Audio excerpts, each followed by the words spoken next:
Hey welcome you all this side Faihan Mahmoodi. मैं आप सबका वेलकम करता हूं फ़ैहान महमूदी चैनल पर।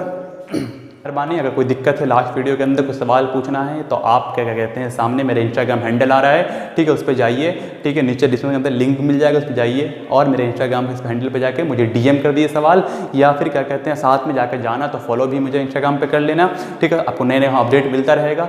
और क्या कहते हैं आपको, ठीक है, और जो भी दिक्कत है आप कमेंट बॉक्स में दिक्कत क्या कहते करते रहिए। बड़ा मेहरबानी वीडियो को शेयर कीजिए, लाइक कर दीजिए वीडियो को, ठीक है, मेरे चैनल को सब्सक्राइब कर दीजिए कि मुझे मोटिवेट मिले, मैं और इसी तरह मैं अच्छी वीडियो लाता रहूँ आपके लिए। चलिए अब ज़्यादा बात नहीं करते, हम लोग अपने क्लास की ओर बढ़ते हैं। तो हम लोग अब आज हम लोग क्लास में हम लोग बात करेंगे रिस्पायरेशन इन ह्यूमन। ओके, तो रिस्पायरेशन इन ह्यूमन से पहले हम लोग दो चीज़ देख लेते हैं। एक तो हम लोग अक्सर सुनते हैं व्हाट इज़ द ब्रीथिंग और रिस्पायरेशन। जब भी हम लोग आगे पढ़ने जाएंगे तो ये दिक्कत हमें कन्फ्यूज़न ना हो कि what is the difference between breathing and respiration. इसीलिए क्या कहते हैं, मैंने सबसे पहले रिस्पायरेशन इन ह्यूमन बींग से पहले मैंने स्टार्ट करने से पहले, उसको डिटेल बताने से पहले मैंने क्या कहते हैं आपको ब्रीथिंग और रिस्पायरेशन के बारे में पहले दोनों का डिफरेंस लिखकर दोनों के साथ पहले क्लियर कर देंगे, पहले समझ लेंगे, तब हम लोग आगे बढ़ेंगे, ठीक है। उससे पहले जैसे मैं हमेशा फिगर बना दिया हूँ, इस पूरे फिगर पे ही हम लोग आज पूरे इस रिस्पायरेशन को हम लोग आज के इस क्लास के अंदर पूरा रिस्पायरेशन हम लोग का इंशाल्लाह कंप्लीट हो जाएगा। ओके, आ जाइए अब बात करते हैं, देख लेते हैं व्हाट इज ब्रीथिंग। अब ब्रीथिंग होता क्या है समझते हैं, और रिस्पायरेशन क्या है। सिंपल बात, a physical process intake of air rich in O2 and giving out the some simple। सबसे पहला रखना, ब्रीथिंग एक फिजिकल प्रोसेस है।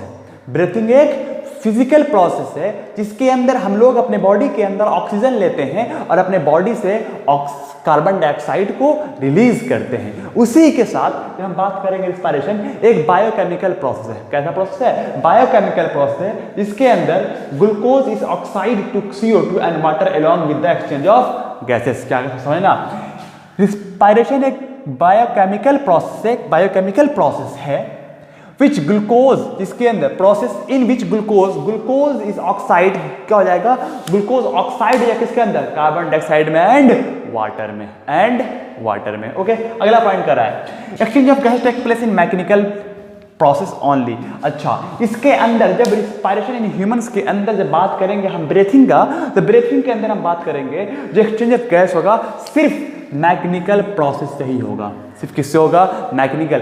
बट उसी के जब हम बात करेंगे रिस्पायरेशन का तो ये होगा बाय सिंपल प्रोसेस और मैकेनिकल प्रोसेस, दोनों प्रोसेस होगा। मैकेनिकल के साथ साथ सिंपल प्रोसेस ऑफ डिफ्यूजन भी इसके अंदर हमें देखने को मिलेगा रिस्पायरेशन के अंदर। ओके, अब बात कर, अच्छा, जब ब्रीथिंग होगा तो इसके अंदर कोई भी एनर्जी रिलीज नहीं होगा, लेकिन यहां पर एनर्जी रिलीज होगा in the form of ATP। समझ में आई बात? कोई दिक्कत? आगे बात करते हैं, enzyme not involve in this process. अच्छा, इसके अंदर ब्रीथिंग के अंदर कोई भी एंजाइम इन्वॉल्व नहीं होगा, लेकिन इसके अंदर इन्वॉल्व होगा। समझ में आई बात? कोई दिक्कत किसी को? बोलिए। अगर कोई दिक्कत हो तो प्लीज़ कमेंट बॉक्स में आप कमेंट करें कि सर ये टॉपिक कुछ दिक्कतें हैं, कुछ क्वेश्चंस हैं, तो प्लीज़ आपके वीडियो के शुरू में ही मैंने अपना इंस्टाग्राम हैंडल दे दिया है, जो फिर से आपके यहाँ अपने इंस्टाग्राम हैंडल आ रहा होगा। प्लीज़ जाइए, फॉलो कीजिए और मुझे क्वेश्चन पूछिए, बताइए कि आपको वीडियो कैसी लग रही है, क्या कोई दिक्कत आ रही है, ठीक है। आप अपना व्यू अपने इस कमेंट बॉक्स के अंदर आप कहिए। वो क्लासरूम के अंदर क्वेश्चन पूछते हैं ना, वो भी आपका क्वेश्चन पूछने का जगह है। जितना क्वेश्चन पूछिए आप, मैं आपको इंशाल्लाह कमेंट बॉक्स में जवाब दूंगा, या आपको मैं उस पर अगर कुछ ऐसी टॉपिक हुई मैं उसके लिए स्पेशली मैं वीडियो भी बना दूंगा आपको। हाँ जी फ्रेंड, तो हम लोग बात करते हैं, अब हम लोगों ने क्या कहते हैं दोनों का डिफरेंस देख लिया था। ओके, ब्रीथिंग और रिस्पायरेशन का। अब बात करते हैं respiratory system in human being. अब सिंपल पहले कुछ क्या क्या हम लोग इसके अंदर क्या क्या पढ़ने वाले हैं, ठीक है। The respiratory system in human being include nostrils, nasal cavity, pharynx, larynx, trachea, bronchi और एल्वेलर सेक और एल्वोली एंड लंग्स के बारे में हम लोग पूरे डिटेल में पढ़ने हम लोग जा रहे हैं, ठीक है। तो सबसे पहले इसके अंदर आता है नोस्ट्राइल एंड नसल कैविटी। नोस्ट्राइल एंड, ये रहा आपका नोस्ट्राइल, और इसी का कहते हैं नसल कैविटी। ओके, हम लोग इसके बारे में अच्छे से हम लोग आइए पढ़ते हैं। अब देखिए क्या रहा है, The nasal passages are paired tube-like structure that open outside through two nostrils separated a cartilage septum. अब समझिए क्या होता है नोस्ट्राइल। ये जो हम लोग का नोज है, नोज इस जो अंदर वाला पार्ट है इसको हम लोग क्या कहते हैं, नोस्ट्राइल कहते हैं। और ये नोस्ट्राइल जो है हमारा अंदर वाला, इसको क्या कहते हैं, ये जो नोस्ट्राइल ये किस में होता है, पेयर में होता है, एक इस साइड एक लेफ्ट, एक राइट एक लेफ्ट, है नहीं, दो हुआ, ये पेयर में होता है। अच्छा, इस दोनों को जो बीच में जो सेपरेट करता है, जिससे हम लोग ये हड्डी कह रहे हैं, जिससे हमें लगता है ये हड्डी जो हमें जो बोन पता चल रहा है, इसे हम लोग कहते हैं कार्टिलेज सेप्टम। क्या कहते हैं, कार्टिलेज सेप्टम कहते हैं। ओके, अब समझिए इस नोस्ट्राइल के अंदर, इस हमारे नोज के अंदर नोस्ट्राइल, जो नोज का इंटरनल पार्ट, इसको हम लोग कहते हैं नोस्ट्राइल। इस नोज के अंदर होता है हेयर। क्या होता है, hair and mucus, hair and mucus. ठीक है, म्यूकस के बारे में हम लोगों ने डाइजेस्ट सिस्टम के अंदर पढ़ा है। ठीक है, इसके अंदर होता है म्यूकस होता है। अब समझो एक बात समझिए, जब हम लोग इस इन्वायरमेंट से ऑक्सीजन एयर लेते हैं, इस एयर के अंदर बहुत सारा ऐसा होता है कि डस्ट पार्टिकल होता है। ठीक, अब एक तो डस्ट पार्टिकल, दूसरा हमारे बॉडी का टेम्परेचर जो नॉर्मल टेम्परेचर है वो कहते हैं 37 डिग्री सेंटीग्रेड है। उसके अलावा लेकिन हमारे एटमॉस्फेयर का टेम्परेचर, अगर हम चले जाते हैं कश्मीर में चले आते हैं तो हम टेम्परेचर माइनस में होता है। अगर हम चले आते हैं राजस्थान के अंदर क्या कहते हैं तो वहाँ 50+ होता है ना। तो अब इतना ही टेम्परेचर एयर का भी होगा। जब आप मान लेते हैं -5 डिग्री का टेम्परेचर ले रहे हो अपने बॉडी के अंदर, एयर ले रहे हो, और इधर +50 में ले रहे हो, तो आपके बॉडी तो नहीं, तो आपके बॉडी को क्या चाहिए, कुछ ना कुछ तो ऐसी चीज़ होगी जो आपके बॉडी को 37 डिग्री ही वो क्या कहते हैं ये कर सकता है। तो हमारे इस नोज के अंदर, नोस्ट्राइल के अंदर हेयर है। क्या है, नोस्ट्राइल के अंदर क्या है, हेयर है, और क्या कहते हैं, हेयर है, और उसके अंदर म्यूकस है। जब कोई भी डस्ट पार्टिकल जाता है एयर के साथ, तो म्यूकस क्या करता है और हेयर क्या करता है, वो फिल्टर कर देता है, उसको करता है, फिल्टर कर देता है। उसके अलावा और इसी नोस्ट्राइल या नोज का काम क्या है, उस टेम्परेचर जो हमारे जिस एयर ले रहे हैं उसके टेम्परेचर को नॉर्मल करना। क्या करना, नॉर्मल करना। समझ में आई बात। इसीलिए क्या कहते हैं, हमारे नाक के अंदर, हमारे नोज के अंदर जो गंदगी होती है वो डस्ट पार्टिकल होता है, क्योंकि वो म्यूकस के साथ जब जाता है तो एयर, इस नोज जो है नोस्ट्राइल वो फिल्टर करता है। समझ में आई बात, कोई दिक्कत। चलिए, तो ये रहा हम लोग का नोस्ट्राइल यहाँ रहा। ठीक है, इसी को हम लोग क्या कहते हैं, नोज भी कहते हैं। क्या कहते हैं, ये रहा नोस्ट्राइल, ये पार्ट। ठीक है, जो नोज के अंदर का, ये देखिए ये नोज रहा, और ये वाला पार्ट हमने क्या लिखा है, नोस्ट्राइल लिखा है। समझ में आई बात। अब आ गई बात करते हैं फेरिंग्स का।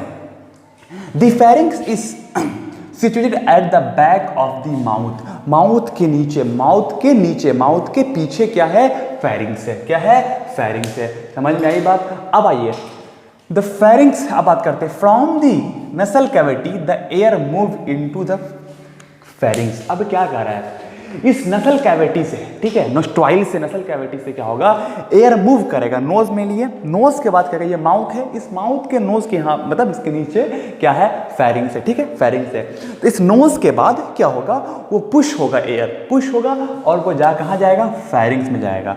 ठीक है, फेरिंग्स में जाएगा जहाँ, अच्छा यहाँ पर दो एक कॉमन चीज़ है, common area to both digestive and respiratory tract. अब कहना सर फेरिंग्स के बारे में तो आप मुझे डाइजेस्टिव सिस्टम के अंदर ही पढ़ाए थे जी, तो कोई दिक्कत नहीं है। जब भी हम बात करेंगे फेरिंग्स की, तो फेरिंग्स के अंदर एक कॉमन पाथ है, कॉमन जगह है, कॉमन रास्ता है, किसके लिए, डाइजेस्टिव के लिए और रिस्पायरेटरी ट्रैक्ट के लिए। It's okay. अगला पॉइंट कह रहा है the pharynx is open into लैरिंग्स। अच्छा, अब फेरिंग्स हो गया, नोस्ट्राइल से एयर मूव हो गया फेरिंग्स के अंदर। अब फेरिंग्स पुश करेगा, फेरिंग्स देता है किसको, लैरिंग्स को। क्यों देगा, क्योंकि लैरिंग्स, अच्छा लैरिंग्स का ही नाम क्या है दूसरा, वॉइस बॉक्स, जिससे मैं अभी बोल रहा हूँ, जिससे मेरी आवाज आ रही है, वॉइस बॉक्स। ठीक है, which is lead to the trachea, जो क्या कहते हैं, ट्रेकिया को आगे तक लीड करता है। अच्छा, अब आगे देखो, एक कार्टिलेजिनस फ्लैप कॉल्ड एपिग्लोटिस, क्या कर रहा है, कार्टिलेजिनस फ्लैप जो होता है उसी को हम लोग कहते हैं